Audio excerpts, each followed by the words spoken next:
Yeah, I did follow the resource mobilization contact groups, and it's a fascinating journey that's happening out there because you see really a negotiation happening there. It was actually quite good that at the beginning they were really applauding what has been decided at COP10, which is good. They also agreed, and there was a kind of consensus on saying we have to have a reporting framework, we have to have a baseline.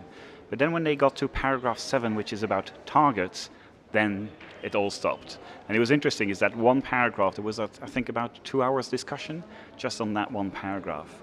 And we are still now 1 day before the end of COP11. I don't think we have yet an agreement on these targets.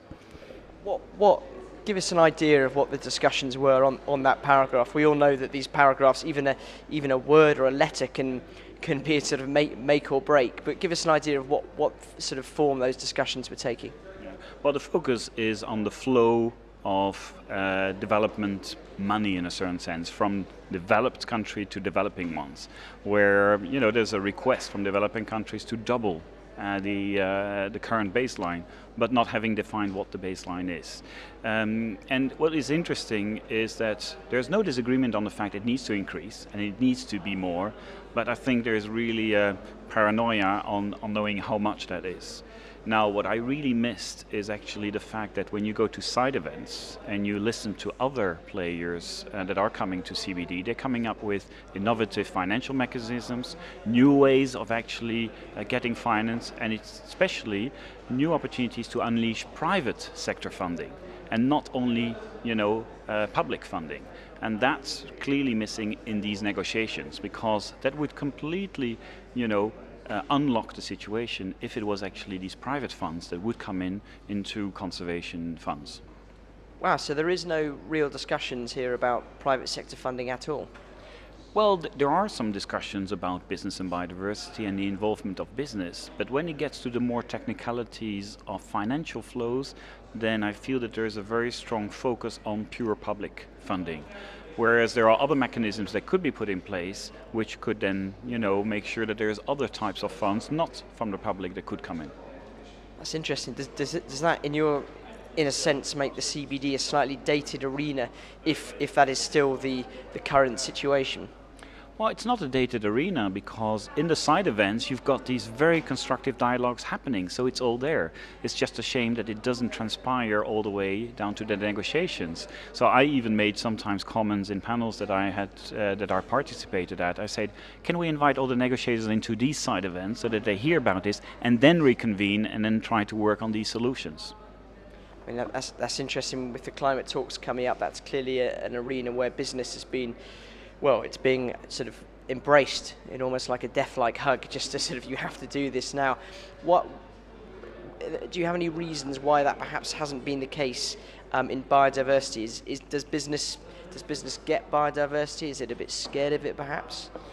There is still, it's still a difficult concept to grasp for business. And I was just with some CEOs of smaller companies, and clearly if they haven't yet embraced the sustainability aspect, then the biodiversity topic, remains to be around, or remains around species and plants and animals, and not, the more holistic view of nature and ecosystem services and things like that.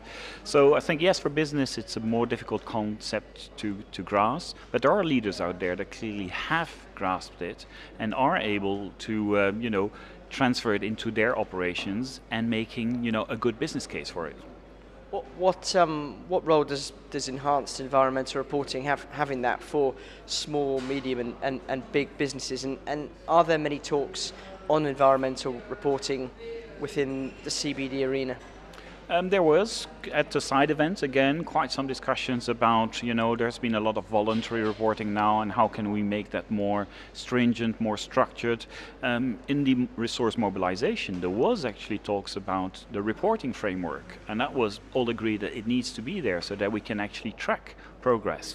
I also think that the Aichi targets are really a wonderful forum with the 20 very detailed targets, to actually collect some information and measure progress. So I think the framework is there. Now it's just a question of implementation. And what kind of, you mentioned the word innovation earlier on, what kind of innovations could we see developing in the resource mobilisation, financial texts over the next 24 hours?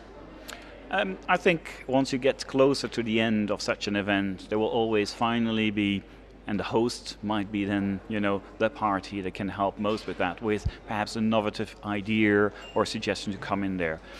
Our suggestion from an IUCN perspective would be to say, don't look only at ODA, look at all these other mechanisms that could be put in place. A policy environment that would welcome private sector funding, an accounting system that would value natural capital. All these tools are being developed at the moment, and if we start implementing them right now, then we won't have a financial flow discussion anymore, because it will just flow automatically into the economic system.